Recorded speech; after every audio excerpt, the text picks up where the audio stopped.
মকর সংক্রান্তির অনেক অনেক শুভেচ্ছার সাথে এবং মহাকুম্ভের আগাজের সাথে সবাইকে মহাকুম্ভেতে ওয়েলকাম করে শুরু করছি আজকের শৈব দর্শন।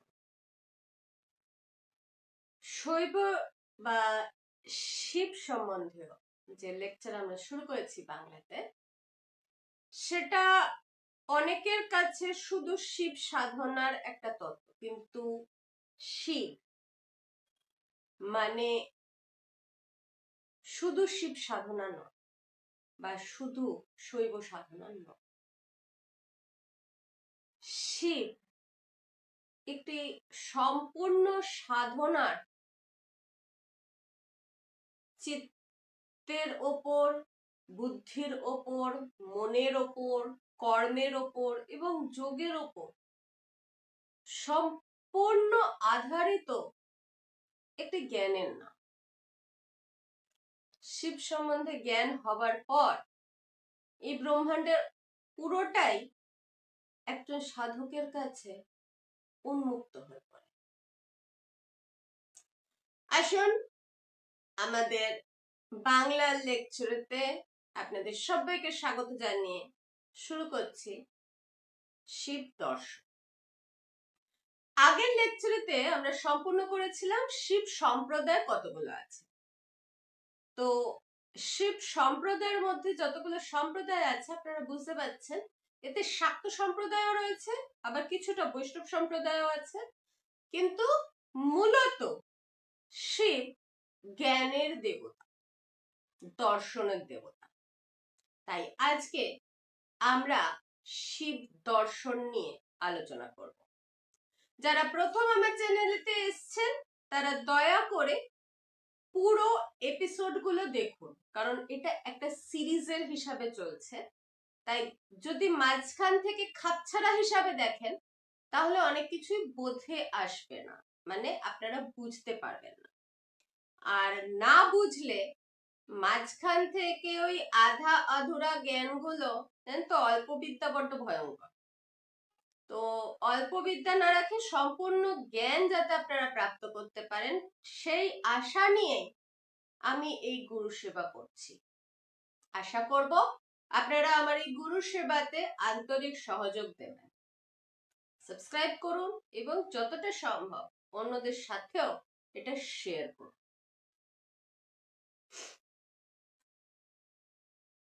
শিব দর্শন হিসাবে, দর্শন বলতে আমরা যেটা বুঝি সেটা সাধারণভাবে হচ্ছে মৌলিক বা তাত্ত্বিক জ্ঞান, যেখানে আমরা আমাদের বোধকে আরো বিকশিত করবার জন্য লোকের সাথে তর্ক করি। সাধারণভাবে সাংস্কৃতিক দর্শন যেটা পৌরাণিক কাল থেকে যেটা চলে আসছে বা শঙ্করাচার্যের মত থেকে যখন থেকে শুরু হয়েছে সেই সময় থেকে এইটাকেই তখনকার দিনকার দর্শন হিসাবে কথিত এবং প্রচারিত হতো। দর্শনেরই আরেকটি ভাগ হচ্ছে ব্যাখ্যা, মানে যে দর্শনটা আপনি প্রতিস্থাপনা করতে চাইছেন, যেটা আপনি বলতে চাইছেন, মানে আপনি আপনার একটা মনের একটা ভাবনাকে একটা দর্শন হিসাবে, ফিলোসফি হিসাবে আপনি লোকের সামনে নিয়ে আসছেন। সেই ফিলোসফিটাকে আপনাকে একটি তর্কের মাধ্যমে প্রমাণ স্বরূপ উপস্থাপনা করতে হয়, এটাই হচ্ছে দর্শন। কিন্তু যদি আমরা শৈব দর্শন হিসাবে শুধু এইটুকু বলি তাহলে ব্যাপারটা বড্ড খিচুড়ি হয়ে যাবে।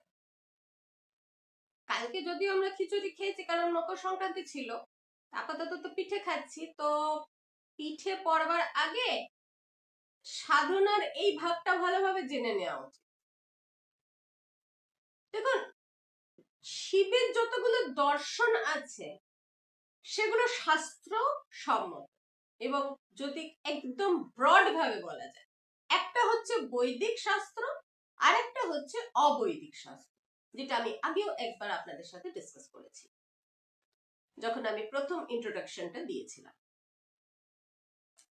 শিবের যেটা বৈদিক শাস্ত্র বা বৈদিক দর্শন যেটা, সেটাতে মহাদেবকে আলাদা আলাদাভাবে বর্ণনা করা হয়েছে এবং সত্যি কথা বলতে গেলে সেখানে সদাশিব এবং রুদ্রের প্রচারটা বেশি, কারণ ঋগ্বেদ সম্পূর্ণ আগে, একদম আগে যেখানেতে ঋগ্বেদ দেব নিয়ে আসছে, মানে মহাদেবকে নিয়ে আসছে, দেব অবতার হিসাবে ধরছে বা আইডিওলজি করছে, মানে আইডল স্থাপনা করছে, একটা মূর্তি বা আপনাদের সামনে একটা ভাবধারা, একটা ধারণা দিচ্ছে। সেখানে কিন্তু শিবের অবতার হিসাবে যেটাকে দেখানো হয়েছে সেটা রুদ্র অবতার, এবং তিনি পঞ্চমুখে 5টি আলাদা আলাদা জিনিস বলছেন। সেই জন্যই আমরা সর্বপ্রথম যখন শিব দর্শন আলোচনা করতে শুরু করি তখন আমরা শিব পঞ্চমুখের আলোচনা করেছি। শিবের মুখ থেকে যেভাবে বেদ বেরিয়ে এসছে তেমনি ভাবে অগম, তন্ত্রশাস্ত্র এবং আলাদা আলাদা বৌদ্ধিক স্তরীয় বিচারধারার সৃষ্টি হয়েছে। এমনকি কলা, কলা, আপনার আলাদা আলাদা কর্মকাণ্ড এবং আলাদা আলাদা যোগ। কিন্তু শিবের সর্বমহৎ দর্শন যেটা, সেটা হচ্ছে নশ্বরবাদ থেকে অবিনশ্বরবাদ পর্যন্ত এই যে যাত্রা, এই যাত্রাটা ইলাবোরেট করেন শিব থেকে সদাশিব। সদাশিব কিন্তু আবার শুভ্র দেহ। আমাদের মন যখন প্রথম আধ্যাত্মের পরিকাঠামোতে পা রাখে তখন ধূসর থাকে, ধোঁয়া ধূসর, কারণ আমাদের মনের উপর তখন আমাদের কর্মের, আমাদের সংস্কারের, জন্ম জন্মান্তরের সংস্কারের একটা ধোঁয়া থাকে। মন আমাদের তাত্ত্বিক হয় না, বিচার করার ক্ষমতা, আমরা যা ভাবধারা নিয়ে জন্ম নিয়েছি, যা আমাদের সংস্কারগত জ্ঞান, তার বাইরে পা রাখতে চায় না। কিন্তু শিব বলেন কোনোটাই ঠিক নয় এবং কোনোটাই বেঠিকও নয়, সবটাই ঠিক আবার সবটাই বেঠিক। যেটা আপনার জন্য ঠিক সেটা হয়তো আমার জন্য ভুল, কারণ আপনি যখনই জাজ করতে আসবেন, কেউ যদি বলে যে এটা ঠিক, তার মানে কোনো একটা ভুল। এখান থেকে আমরা যেটা আমাদের সংস্কৃতির মধ্যে সব থেকে বেশি ভাবে জানি সেটা হচ্ছে মনোথিসিস, মানে এক ঈশ্বরবাদ এবং বহু ঈশ্বরবাদ।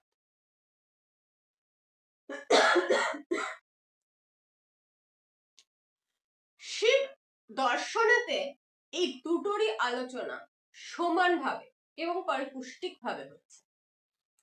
শিব এই দুটো দর্শনকে একই পরিকাঠামো দিয়ে পরিচালনা করেছেন।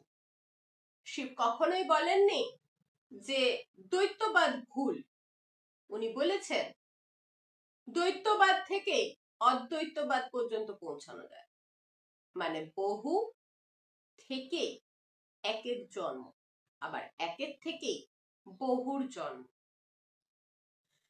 এই হিসাবে যখন আমরা দেখতে যাই তখন যেটা কাশ্মীর শৈব মত, সেটারই প্রাদুর্ভাব সব থেকে বেশি পাওয়া যায়। কারণ বাকি যে মতগুলোর ব্যাপারে বা যে সম্প্রদায়গুলোর ব্যাপারে আমি আপনাদের সাথে আগের বারেও ডিসকাস করেছিলাম, সেই সম্প্রদায়গুলো এমনকি বৌদ্ধ ধর্মেতেও, বৌদ্ধ নিজে, মানে বৌদ্ধ অনেকজন হয়েছে এটা আপনারা জানেন কি, কিন্তু গৌতম বুদ্ধ যিনি বৌদ্ধ ধর্মের প্রচেতা এবং প্রতিষ্ঠাতা, তিনি বলছেন যে আমি, এবং তিনি স্বীকার করছেন এটা, এবং এটা বৌদ্ধ ধর্মের নিজেদের বইয়ের ভেতরেতে লেখা আছে, বৌদ্ধিক বিশ্লেষণের মধ্যে এটা প্রধানভাবে বৈশিষ্ট্য হিসেবে লেখা আছে যে আমি এমন কোনো কিছুর প্রচার করিনি যেটা পারম্পরিক নয়, যেটা সনাতন নয়। আমি শুধু সনাতন ভাবধারাকে একটা নতুন মত হিসাবে প্রতিষ্ঠা দিয়েছি। এটা গৌতম বুদ্ধের নিজের বক্তব্য। পরবর্তীকালে যখন বৌদ্ধ ধর্ম কাশ্মীর থেকে, মানে যখন আমরা এর বিকাশ যখন দেখছি, বা ব্রাহ্মণ সম্প্রদায়ের হাত থেকে সেই বৌদ্ধ ধর্ম যখন, কারণ বৌদ্ধরা বা ব্রাহ্মণদের খুব ভালোভাবে সেই স্তরেতে নিয়ে আসতেন না, তো শৈব বিচারধারাকে যখন ব্রাহ্মণ্যবাদ থেকে উনি আলাদা করছেন, যদিও উনি ক্ষত্রিয়বাদী, উনি নিজে ক্ষত্রিয় ছিলেন, কারণ উনি রাজপুত্র এবং ওনার ভাবধারাও সেই রাজসিক পরম্পরা এবং রাজসিক চিন্তাধারার মাধ্যমেই বৈশিষ্ট্য প্রাধান্য। কালান্তরে বৌদ্ধ ধর্ম যেরকম ভাবে প্রমুখ রূপ ধারণ করেছে, তার মধ্যে বৌদ্ধ তন্ত্রও এসেছে, বৌদ্ধের মধ্যে আবার বৈষ্ণববাদও ঢুকেছে। সেই জন্য আমি সবসময় বলি যে এই আলাদা আলাদা যে ধর্মগুলো আলাদা আলাদা ভাবে তৈরি হয়েছে, এরা কেউই সনাতন ছাড়া নয়। আপনি যদি শিখ ধর্মও দেখেন, তো শিখ ধর্মও বলছে কি না, ওমকার, এক ওমকার। তো এক ওমকার যেখানে ওম মানে প্রণব রূপ ধরছেন, মনস্তেজম ধরছেন, সেটা সব থেকে আগে কে বলছেন না, মহাদেব। কাকে বলছেন না, পার্বতী বা সতীকে। তো এটা হলো একটা সাধারণ এক্সপ্লেনেশন ফর শৈব দর্শন। এবার যেভাবে এই দর্শনটা আলাদা আলাদা ভাবে লেখা হয়েছে, রামচন্দ্র দ্বিবেদী বলে একজন সাহিত্যকার এবং ইতিহাসকার আছেন, ইনি আচার্য, এবং কাশ্মীর শৈববাদের উপর এনার সম্পূর্ণ থিসিস থেকে আরম্ভ করে প্রচুর এনার দর্শন সাহিত্য পাওয়া যায়। তো উনি বলছেন যে শাস্ত্র, দর্শন, সাহিত্য শাস্ত্র, এই সমস্ত কিছু শুরু সারদা পীঠ থেকে। হ্যাঁ, আপনারা অনেকে আমাকে সারদার নামেতে জানেন।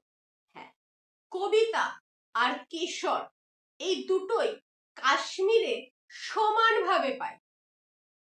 এবং আপনারা জানেন কি, সর্বপ্রথম মহিলা যিনি এই শৈববাদের আচার্য ছিলেন, তিনিও এখান থেকে এসেছেন, কাশ্মীর থেকে। এই কাশ্মীর ভূমির প্রচুর বিকাশ হয়, এবং আজকের যে কাশ্মীরকে আমরা দেখতে পারি বা যে ইসলামীকরণটা আমরা দেখতে পাই, এটা হয়তো অনেকটাই পলিটিক্যাল হলেও, প্রচুরটাই পলিটিক্যাল, কিন্তু যে কোনো পরম্পরাকে ভেঙে দেবার জন্য সর্বপ্রথম আঘাতটা সেই পরম্পরার ধর্মকে সহ্য করতে হয়।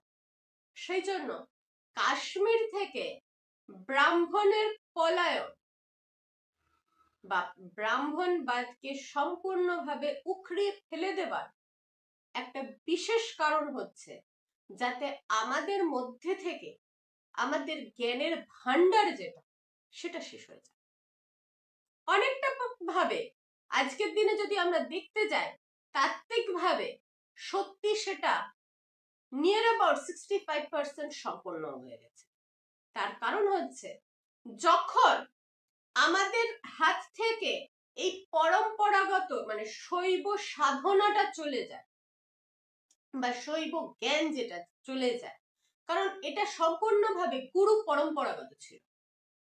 তো গুরু পরম্পরাগত ভাবে যখন এটা একটা কি বলবো, এটাকে ধুয়ে ফেলা হয়, রক্ত দিয়ে ধুয়ে ফেলা হয়, তখন এই শাস্ত্র আস্তে আস্তে পিছোতে থাকে এবং দক্ষিণাবর্তে গিয়ে এটার অনেকটাই রামানুজের হাতে পড়ে একটা সম্পূর্ণ আলাদা একটা রূপ নিয়ে নেয়, যেখানে পরম্পরা, রূপরেখা, সংস্কার বা মুখ্য সিদ্ধান্ত যেটা, সেটা আমাদের সামনে আজকে একটা বিকট রূপ ধারণ করিয়ে সামনে রেখে দেয়া। কিন্তু কাত্যায়নী সিদ্ধান্ত যেগুলো বা শিব দৃষ্টিতে কাত্যায়নী সিদ্ধান্ত যেগুলো, সেগুলো রাজতন্ত্র, প্রজাতন্ত্র, লোকতন্ত্র ইত্যাদিতেও প্রয়োগ হয়েছে। সেই জন্য শিবের অবলুপ্তি কখনোই সম্ভবপর হয়ে ওঠেনি, না মুঘল সাম্রাজ্যে, নাই বৌদ্ধদের দ্বারা বা অশোক সব থেকে বেশি বৌদ্ধ ধর্মের বিকাশ করতে গিয়ে শৈববাদকে বা ব্রাহ্মণবাদকে সব থেকে বেশি কুচুকাটা করেছেন, কিন্তু উনি নিজেই বুঝতে পারেননি যে উনি করছেনটা কি। সেই জন্য যা কিছু উনি লাগিয়ে রেখে গেছেন, বা আমরা এই যে অশোক চক্র বা অশোকের স্তম্ভর মধ্যে যা ওনার উক্তিগুলো পাই, সেগুলো আসলে কিন্তু আগম শাস্ত্রেরই তাত্ত্বিক বিশ্লেষণ। অগম শাস্ত্র বা এটাকে আমরা আবার দৈব জ্ঞান হিসাবেও দেখি, এবং এটা গুরু শিষ্য পরম্পরা থেকে চলে আসা একটি জ্ঞানের রূপ। অগম শাস্ত্রের ভেদ শৈব শাস্ত্রকে যদি আমরা আরেকটু কাশ্মীর শৈব শাস্ত্রতে এবার আমরা যখন নেমে আসছি, তখন কাশ্মীর শৈব শাস্ত্রকে আমরা তিন ভাবে দেখি। একটা হচ্ছে অগম শাস্ত্র, একটা হচ্ছে স্পন্দন শাস্ত্র, একটা হচ্ছে প্রাত্যভিজ্ঞা। তো অগম শাস্ত্র সার্বিকভাবে ধার্মিক পক্ষ বা ধার্মিক বোধ এইটা বিশ্লেষণ করেছে। স্পন্দন শাস্ত্র আবার ক্রিয়া পক্ষের জ্ঞান নিয়ে আলোচনা করেছে, এবং তত্ত্ববিজ্ঞা শাস্ত্র সম্পূর্ণভাবে দর্শন পেক্ষা। দর্শন পেক্ষা বলতে এখানে আবার আপনি যদি দেখেন তাহলে পরে দেখবেন যে প্রত্যবিজ্ঞা যেটা, সেটা একবারে একস্বরবাদী, এবং সেখানে গিয়ে কোনো আকারের আর প্রয়োজন আসছে না, কিন্তু তারা আকারকে কোনোভাবে বিধ্বংস করছে না, আকারকে তারা মানছে না তাও নয়। তার কারণ হচ্ছে আকার হচ্ছে কি, আকার হচ্ছেন আপনার ফাউন্ডেশন, আপনি যার উপর দাঁড়িয়ে আছেন, আপনার মন যার উপর টিকবে, সেটা হচ্ছে আকার। আপনি যদি বলেন যে আমি তো এক ঈশ্বরবাদী, আমি ঈশ্বরকে মানি না, আমি এনার্জিকে মানি, তো ঠিক আছে, খুব ভালো কথা, আপনি এনার্জিকে মানুন না, এনার্জিকে মানতে তো কেউ বাধা দিচ্ছে না, কারণ এনার্জি আছে বলেই বাকি সবকিছু আছে। কিন্তু এনার্জিটা আছে কিসের? এনার্জিটা তো আপনি চোখের সামনে দেখতে পাচ্ছেন না, তাহলে এনার্জিটা আছে কিসের? এনার্জি কি আপনি সাধারণ চোখে বা খালি চোখে কি এনার্জি দেখতে পাচ্ছেন? আমরাকে যদি আমি বলি বিদ্যুৎ কি, আপনি কি বিদ্যুৎটা দেখতে পাচ্ছেন? দেখতে পাচ্ছেন না। আপনাকে যদি আমি বলি হাওয়া কি, আপনি কি হাওয়াটা দেখতে পাচ্ছেন? দেখতে পাচ্ছেন না। তো এইটাই যেটা আছে, এটা হচ্ছে এইখান থেকে জিনিসটার ইলাবোরেশন হচ্ছে। এবং যখন আমি মূল সিদ্ধান্তের কথা বলছি, মূল সিদ্ধান্ত হিসেবে আমি আগমবাদকে রাখছি, এবং আগমবাদ থেকেই বাকিগুলোর প্রজন্ম আসছে। এখান থেকে কাশ্মীর আগমবাদের সর্বপ্রথম যিনি লিখতে শুরু করছেন, তার নাম হচ্ছে বাসুগুপ্ত, এবং বসুগুপ্তের শিব সূত্রকে আগম শাস্ত্রের বেস হিসেবে মেনে নেওয়া হয়েছে। এই মার্গেতে শিবের সাক্ষাৎকার কিভাবে করা যায়, শিবকে দেখা কি করে যায়, এই যে এনার্জির কথা আমি বলছি, এনার্জিটাকে আমি দেখবো কি করে, এইটার একটা সম্যক জ্ঞান পারম্পরিক ভাবে প্রদান করা হয়েছে। বাসুগুপ্ত তার নিজের যে সমস্ত শিবসূত্রের যারা পরিচারক, ধারক, বাহক আছেন, এর সর্বপ্রথম যে গ্রন্থগুলো, তার মধ্যে মালিনী বিজয়ন্ত তন্ত্র, স্বচ্ছন্দ তন্ত্র, বিজ্ঞান ভৈরব, বিজ্ঞান ভৈরবের আশ্রয় প্রণেতা হচ্ছেন উনি, মৃগেন্দ্র তন্ত্র, রুদ্রজামল এবং শিবসূত্র, এইগুলো আগমের মুখ্য হিসাবে ধরে নেওয়া যায়। এবং এটা অদ্বৈত বেদান্ত মত হিসাবে উপনিষদেতেও এর সংস্কার লেখা আছে। মানে আমাদের যে 18টা উপনিষদ রয়েছে এবং মহাপুরাণের মধ্যেও এই তত্ত্বের ভাব এবং বিশ্লেষণ সব জায়গাতে আছে। স্পন্দন শাস্ত্র এর আবার বাসুগুপ্তের শিষ্য যিনি ছিলেন তার নাম ছিলেন ভট্টকল্লট। মোটামুটি 9वीं শতাব্দী থেকে উনি শিব সূত্রের মধ্যে দিয়ে এই বৈদান্তিক সিদ্ধান্তকে নিয়ে আসেন এবং স্পন্দন শাস্ত্রের বিকাশ ঘটান। এটা মোটামুটি 50টা শ্লোকের মাধ্যম দিয়ে উনি স্পষ্ট করেন যে 50টি শ্লোকেরও আবার পরবর্তীকালে ভাষা, টিকা এবং নির্দেশ পাওয়া যায়। তার অনেক কিছুই কিন্তু নালন্দাতে জ্বালিয়ে দেওয়া হয়েছে। কারিকা শব্দ সরল কিন্তু ভাবগম্ভীর। আবার স্পন্দনকারিকা আরেকটু বেশি। এই জিনিসগুলো আমি যখন সম্পূর্ণভাবে আপনাদের ব্যাখ্যাতে নিয়ে আসব তখন আপনাদের এক এক করে বোঝাবো। আপাতত এদের নাম, ভাবধারা এবং কে এনেছিলেন সেগুলো জানাটা দরকার। কারণ যতক্ষণ না পর্যন্ত আপনারা এগুলো জানবেন ততক্ষণ বুঝতে পারবেন না যে আমাদের ঐতিহাসিক ঐতিহ্যর মূল্যটা ঠিক কতটা, আর আমরা আজকে ঠিক কতটা হারিয়ে বসে আছি। কিন্তু সম্পূর্ণভাবে হারিয়েছি কি? আমরা হারাইনি। তার কারণ যেটা সনাতন সে কোনোদিন হারায় না। যার রক্ষা স্বয়ং মহাদেব করছে, যার রক্ষা এই বিশ্ব ব্রহ্মাণ্ডের সেই শক্তি করে চলেছে, সেই শক্তিকে কোনোদিন হারিয়ে দেয়া যায় না। মানুষ সনাতন হিসাবে জন্ম, তার পরবর্তীকালে তার সংস্কারগত ক্ষেত্র সে সিঞ্চন করে। মানে আপনি যখন জন্মাচ্ছেন আপনি সনাতন হিসাবেই কিন্তু জন্ম নেন।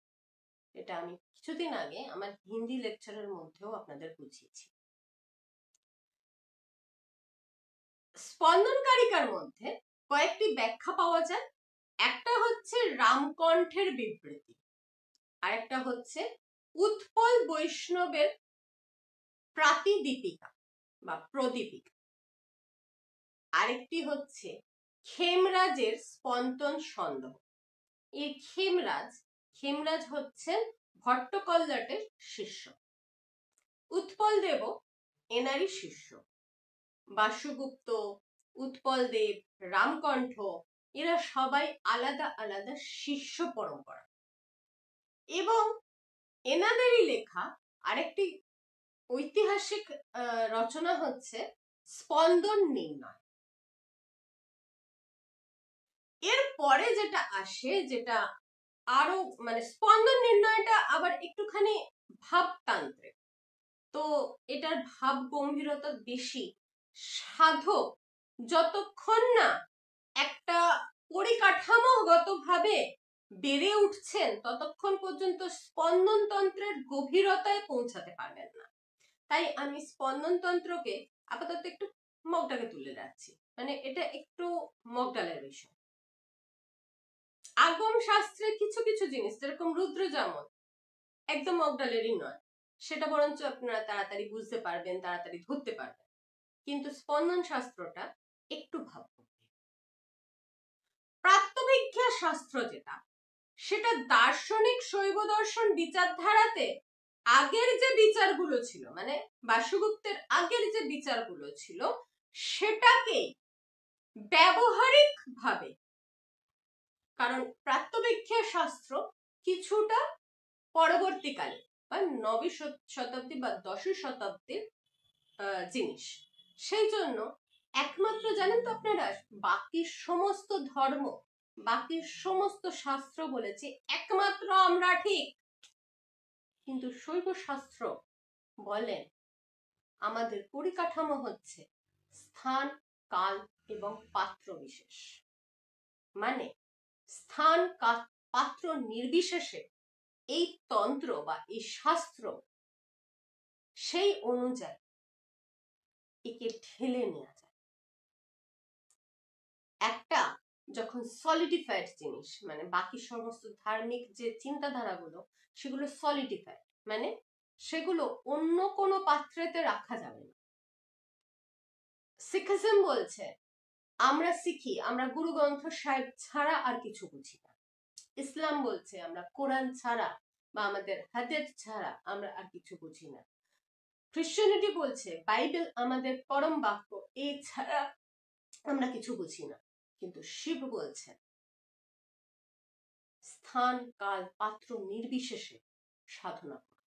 সাধনাটা জরুরি। তুমি কিভাবে নিজেকে সাধছ সেটা প্রধান নয়, তুমি সেধেছ নিজেকে সেটা প্রধান। মূল্যগত বিশ্লেষণ মানুষের বৌদ্ধিক তাত্ত্বিক হিসাবে হচ্ছে। এখানে মূল্যগত বিশ্লেষণ তুমি কি হিসেবে জন্মেছ সেটার হিসাবে হচ্ছে না। আপনি যে কোনো ধর্ম থেকে এসে সনাতন ধর্মে প্রবেশ করতে পারেন, তার কারণ আমি সনাতন, কারণ জন্মটা আপনার সনাতন হিসাবে হয়েছে। তারপরে সংস্কারগত কারণে, কর্মিকগত কারণে আপনি অন্য ধর্ম নিয়েছেন। তাই ফিরে আসবার জন্য বা সনাতনকে নতুন করে জানবার জন্য আপনাকে আলাদা কোনো প্রচেষ্টা করতে লাগে না। এমনকি আপনি যদি আজকে খ্রিস্টান বা খ্রিস্ট ধর্মের দিক থেকে বা ইসলামিক ধর্মের দিক থেকেও শূন্যের পরে বেরোতে চান, আপনাকে সনাতন ভাবতে হবে। তার কারণ সেটা না তো ওই কোরআন বা হাদিসে লেখা আছে, আর নাই ওই বাইবেলেতে লেখা আছে। সেটা যদি কোথাও লেখা থেকে থাকে তাহলে আমাদের ঋষিদের নিজেদের লাইফ এক্সপিরিয়েন্সেস এর মধ্যে লেখা আছে। সেই জন্য সনাতনকে পূর্ণ ধর্ম বলা হয় এবং এটা এক্সপেরিমেন্টাল ট্রুথ, সাইন্টিফিক্যালি প্রুভেন এবং জানা নেই সৃষ্টি পরম্পরাগতভাবে কতগুলো সৃষ্টির মাধ্যমে এটি অলরেডি একটা নিজের মানদণ্ড নিয়ে নিয়েছে। সেই জন্য আপনাকে বা আমাকে একে প্রুফ করতে হবে। প্রাপ্ত অভিজ্ঞ শাস্ত্র আবার একটু অদ্ভুত বিচারধারারও প্রতিনিধিত্ব করে, কারণ এই দর্শনের মুখ্যতা রূপে এটা দর্শন রূপে মুখ্যতা প্রাপ্ত হয়েছে এবং এর সব থেকে বড় যিনি তাদের নাম হচ্ছে, একজন হচ্ছেন আচার্য সোমানন্দ, উৎপল দেব এবং অভিনবগুপ্ত। সব থেকে বেশি অভিনবগুপ্ত অনেক বেশি লিখিতভাবে আমাদেরকে শাস্ত্র জ্ঞান দিয়ে গেছে, কারণ যতক্ষণে অভিনবগুপ্ত এসছেন ততক্ষণ পর্যন্ত গ্রন্থ আবিষ্কৃত হয়ে গেছে। সোমানন্দের শিবদৃষ্টির মূল গ্রন্থ থেকে ওনার শিষ্য উৎপল দেব যে ঈশ্বর প্রাপ্তব্যাখ্যা লেখেন তার নিম্নলিখিত কিছু ব্যাখ্যা পাওয়া যায়। যেরকম স্বয়ং উৎপল দেব লিখিত কিছু বৃত্তি, অভিনবগুপ্তর লেখা বিচরিত বিমর্শিনী, ঈশ্বর প্রাপ্ত অভিজ্ঞা বিবৃত্তি বিমর্শিনী, এটাও অভিনবগুপ্তর লেখা, খেমরাজের প্রাপ্ত অভিজ্ঞা হৃদয়, যেখানে প্রাপ্তবিজ্ঞা দর্শনের একটা সার পাওয়া যায়। অভিনবগুপ্তের তন্ত্রলোক বলে একটি বিশিষ্ট গ্রন্থ আছে, যে গ্রন্থের তন্ত্রের সিদ্ধান্ত এবং তার সত্য প্রয়োগ এবং তার প্রতিপাদন সবগুলো পাওয়া যায়। কাশ্মীর শৈব দর্শনের আচার্য পরম্পরাতে সর্বপ্রথম উৎপল দেব এবং অভিনবগুপ্তের বিরাট বড় একটা যোগদান পাওয়া যায়। দৃষ্টি হিসাবে, শিবের সাহিত্য হিসাবে, শিবের গ্রন্থি হিসাবে এদের বিরাট বিরাট বিরাট অবদান। এবং সব থেকে বেশি আমি যার অবদান আছে বলে মনে করি তিনি নিশ্চয়ই হচ্ছেন অভিনবগুপ্ত। আচার্য উৎপল দেবকে বোঝা একটুখানি মুশকিল, তার কারণ হচ্ছে তখনকার যে সংস্কৃতটা সেই সংস্কৃতের যে শ্লোকগুলো আছে সেই শ্লোকের পুঁথিগুলো বিশ্লেষণ করা আজকের দিনের সাংস্কৃতিক বা সাহিত্যকারদের পক্ষে সম্ভব হয়ে ওঠেনি, কারণ ওই সংস্কৃতের যে লিপিটা সেটা আজকাল আর তার বিচার আর হয় না। আমরা ওই ধনটা আমাদের হাত থেকে চলে গেছে, আমরা জানি না। হাতে গোনা 11 জন জীবিত আছেন যারা ওই সংস্কৃতিটা জানে। প্রচেষ্টা চলছে তাদের থেকে অন্য অন্য সাংস্কৃতিক শিক্ষকদের শেখানো। এটা গভর্নমেন্ট অফ ইন্ডিয়া 2016-তে একটা কি বলবো প্রচেষ্টা করেছে, এবং সেখানে চেষ্টা করা হচ্ছে পালি সংস্কৃতের আগের যে আমাদের লিপিগুলো আছে সেগুলোর যাতে উদ্ধার করা সম্ভব হয়, সেই সংস্কৃতটা শিখে নেয়। যদি কোনোদিন সেটা সম্ভব হয়ে ওঠে তাহলে হয়তো আমাদের চোখের সামনে এমন কিছু জ্ঞানের উদ্ধার হয়ে আসবে যেটা আজও আমরা জানি না, যার প্রাকট্য আজকেও হয়। সেটা কারিক্য শাস্ত্রই হোক, প্রাত্যবিজ্ঞা শাস্ত্রই হোক, সিদ্ধিত্রয়ী হোক। সিদ্ধিত্রয়ী হচ্ছে ঈশ্বর সিদ্ধি, সম্বন্ধ সিদ্ধি এবং আগমগতন্ত্র সিদ্ধি। এর মধ্যে শিব দৃষ্টি বলি আছে, মানে শিব যেগুলো শিখেছে। বলা হয় যে এইগুলো আচার্য উৎপলদেব নিজের স্বপ্নের মধ্যে দিয়ে শিব আদৃষ্ট হিসাবে লিখতেন। মানে উৎপলদেব যে মানে যখন লিখতেন তখন উনি সম্পূর্ণভাবে নিজের জ্ঞানের মধ্যে থাকতেন না, এমন মনে হতো যেন উনি স্বপ্ন আবিষ্ট হিসাবে উনি লিখে চলেছেন। এবং পরবর্তীকালে উনি বলেছেন, আমি যা শুনছি আমি সেটাই লিখছি। কার থেকে শুনছেন আপনি? না, আমি শিব মুখ থেকে শুনছি। এই সময় মানে উৎপল দেবের সময় তখন একদিক থেকে বৌদ্ধতন্ত্রের প্রচুর তার কারণ হচ্ছে তখনকার রাজা যিনি তিনি বৌদ্ধে, তো রাজা যে ধর্মকে এমফাসাইজ করবেন রাজ্য সেই ধর্ম অনুযায়ী চলবে। এই জন্য বলা হয় যে রাজার ঠিক হওয়াটা ভীষণ দরকার। এটা আশা করি বাংলার লোক আজকের দিনে সব থেকে ভালোভাবে বুঝতে পারছে যে রাজার ঠিক হওয়াটা কতটা জরুরি। দেখুন, আমরা সাধক ঠিক কথা, কিন্তু সাধকরাই সম্পূর্ণভাবে শাসন করতে পারে সেটা কুম্ভ আজকে দেখিয়ে দিচ্ছে। ম্যানেজমেন্ট আছে, মিসম্যানেজমেন্ট নেই।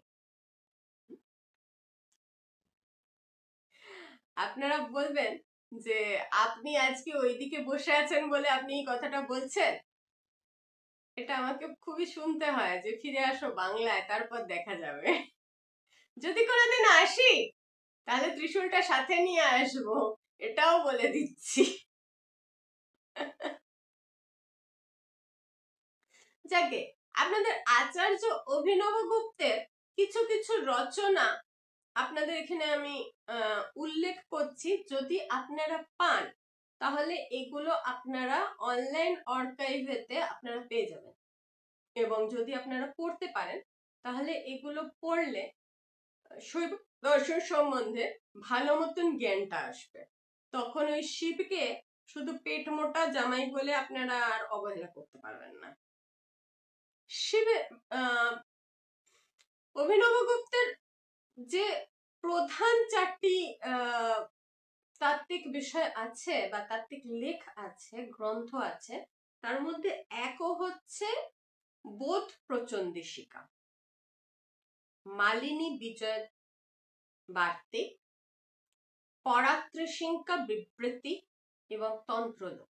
এর মধ্যে তন্ত্রলোকটা আপনারা খুব ইজিলি অ্যাভেলেবল আছে, কিন্তু তন্ত্রলোক সম্পূর্ণভাবে অদ্ভুত।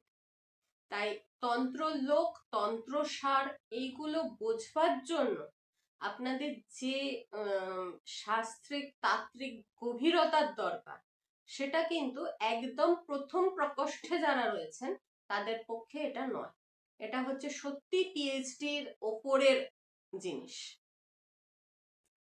কারণ অভিনবগুপ্তর টিকা বোঝবার জন্য সব থেকে আগে শিবের রুদ্রী পাঠ ভীষণভাবে জরুরি।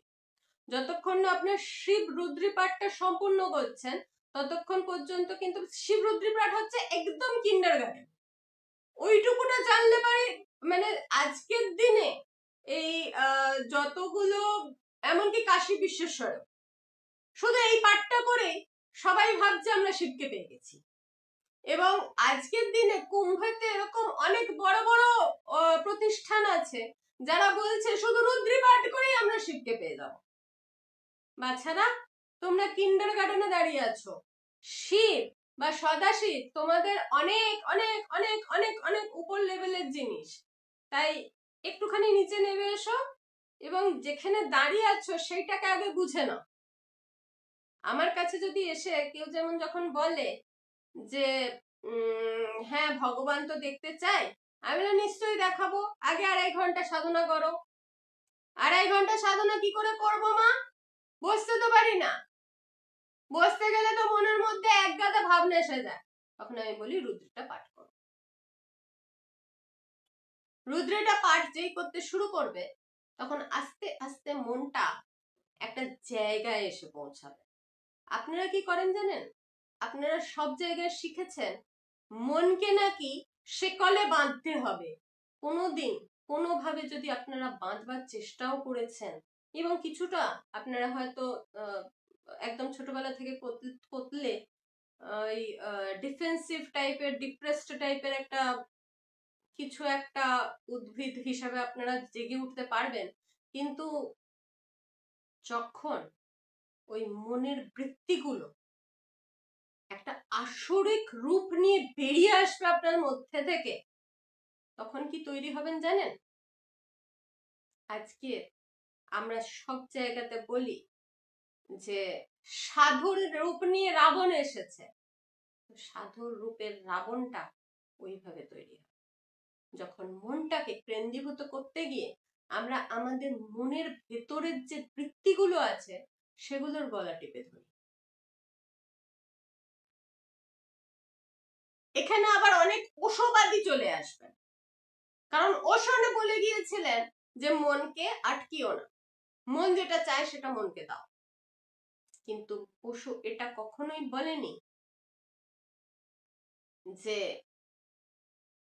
বিলেল্লাপনা করো। একদম বাংলা কঠিন ভাষায় বলছি। আজকের ওশোর যতগুলো ঠাঁই আছে সব জায়গায় বেলেল্লাপনা ছাড়া আর কিছু হচ্ছে না। বেলেল্লাপনাটা অবশ্য আমাদের আরো অন্যান্য জায়গাতেও হচ্ছে এবং তন্ত্রের অভিমত নিয়ে অনেক জায়গাতেই তন্ত্রের এই মাশরুম গুজিয়ে ওঠা যে জায়গাগুলো আছে ওখানে তো বেলেল্লাপনাই হচ্ছে। কারণ আমরা আমাদের সংস্কারটাকে ভুলে গেছি, একটা খিচুড়ি বানিয়ে নিয়েছি। কারণ আমরা 25শে ডিসেম্বরও পালন করছি, আবার মুহাম্মদের জন্মদিনও পালন করছি। স্পেশালি বাংলাতে আজকাল এটা বড্ড বেশি হয়ে যাচ্ছে। ওগুলোকে ওই ছুটির পর্যাতেই রাখুন, তার থেকে বেশি ওগুলো করবার কোনো দরকার আছে বলে আমি মনে করি না। যদি নিজের ধর্মকে আপনারা রক্ষা না করতে পারেন তাহলে ধর্মও আপনাদের কোনোদিন রক্ষা করতে আসবে না। আর এই সমস্তগুলোর জন্য কিছু পরিমাণ জ্ঞানের দরকার হয়। সেই জ্ঞানটা সত্যিকারের জ্ঞান, সত্যিকারের জায়গা থেকে নিন, তাহলে পারেই দেখবেন অনেক সমস্যা নিজের থেকে সমাধান হয়ে গেছে। যখন মাথার ওপর অন্য কেউ এসে কোনো কিছু বলতে চেষ্টা করবে, তাকে যখন জ্ঞান দিয়ে আপনারা আটকাতে পারবেন তখন জানবেন যে হ্যাঁ আমরা কিছু একটা করলাম, সনাতনের জন্য কিছুটা করলাম। প্রত্যবাক্ষ যে তত্ত্বটা আছে সেটা একটু মানে এটা বলা যায় ক্লাস 10-এর মোটামুটি। তো এইখানেতে মানুষ কিভাবে সাধনা করবে আর মানুষ কিভাবে একটা সোপান পেতে পারবে সেটা দেখানো হয়েছে। প্রাত্যবিজ্ঞ দর্শন যেটা, সেটা প্রত্যেক বিষয়ের ওপর একটা আধারের বোধ করে। সেই জন্য এই যে বিমর্ষিনী তত্ত্বগুলো যেগুলো যে লেখা আছে, স্পেশালি অভিনব গুপ্তের যদি আপনারা পড়েন, তাহলে পরে আপনারা তো এখন দেখবেন যে সাধারণভাবে আপনারা উপনিষদ তো পড়তে পারেন না, তো ওই উপনিষদ থেকে যে ব্যাখ্যাগুলো দেয়া আছে সেগুলো সহজ এবং সরলভাবে বুঝতে আপনাদের সাহায্য করবে, এবং এটা সাংসারিক লোকেদের পড়ার মতন জিনিস। বিমর্ষিনী, ভাবভাস্কর, এই তত্ত্বগুলো আপনারা দেখতে পারেন। এগুলো হচ্ছে চেতনা বা জ্ঞান দর্শন। সাধারণভাবে আমরা যখন জ্ঞানের কথা বলতে আসি, আমি এখানে দর্শনের সাথে সাথে জ্ঞানটাও, ও বাবা না হয়ে উঠবে না, জ্ঞান রাখছি কারণ 41 মিনিটের হয়ে গেছে, তাই আর আমারও একটু একটু কষ্ট হচ্ছে এবার বলতে। মানে এখানে এখন যখন আমি যখন ভিডিও রেকর্ডিং করছি 9 ডিগ্রি সেন্টিগ্রেড, তো কথা বলতে বলতে একটুখানি কষ্ট আজকাল আমার হয়, অতটা আর পেরে উঠি না। যাই হোক, আমরা এখানে শিব দর্শনটা করে আমরা শেষ করছি, পরে আমরা আসবো শিবের জ্ঞান নিয়ে। তাই একটু একটু করে হলেও আপনারা দয়া করে সাবস্ক্রাইব করে এটা চ্যানেলটাকে দেখুন, এবং লিটারেচারটা বাংলায় বলছি, আপনারা যেখানে যেখানে বাঙালিরা আছেন আপনাদের বোঝবার জন্য বলছি, এবং আমরা চেষ্টা করি অন্য ভাষাতেও ট্রান্সলেশন গুলো সাথে সাথেই দিয়ে দিতে, যাতে আপনাদের অন্য ভাষার যারা যে লোকেরা আপনারা দেখছেন তারাও বুঝতে আপনারা সক্ষম। আজকে আপনাদের কাছে এখানেই বিদায় নিচ্ছি। আশা করি ভালোভাবে সাধনা করবেন, ভালো থাকবেন, এবং আমাদের নেক্সট লেকচারে আপনাদের আবার দেখা করব। নমস্কার।